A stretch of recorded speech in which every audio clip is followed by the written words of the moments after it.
Did you know that tourism actually helped save gorillas from extinction?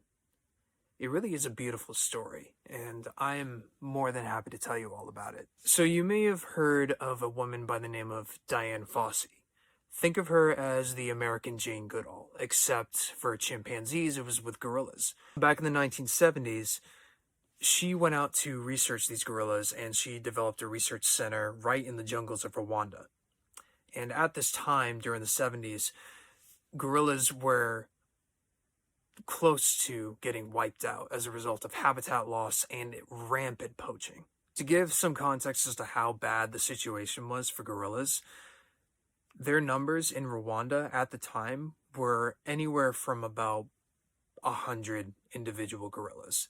That is a shockingly scary number. From that research center, there were two graduates by the name of Amy and Bill, and they wanted to pitch this new radical idea where tourists can come in and they'll be able to climb up the mountain to be able to see these animals in the wild. The Rwandan government was a little hesitant on the idea because it's something that's never really been done, so there was a lot of risk to it. It took a lot of convincing and a lot of perseverance, but eventually Bill and Amy, they were able to convince them, and the government thought, okay, let's give it a shot.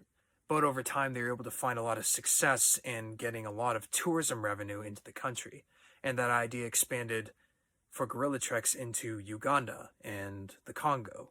They had a system in place where if you wanted to see these gorillas, you needed a permit by the government per person. And the money from those permits would be put towards the local communities and for the conservation of these gorillas. And thanks to that funding, the gorillas were able to increase their populations over time.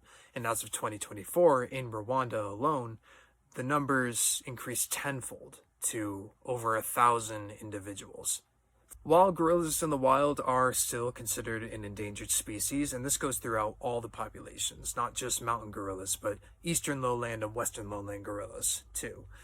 Even though they're all listed as endangered, this initiative and this concept of gorilla treks is considered a major success story in conservation. It's very, very likely that without these permits and without this idea, we could have lost gorillas a very long time ago. For more insight and inspiration on how to be a responsible tourist and more insight on the wildlife tourism industry, follow for more. I hope you see the world for the world.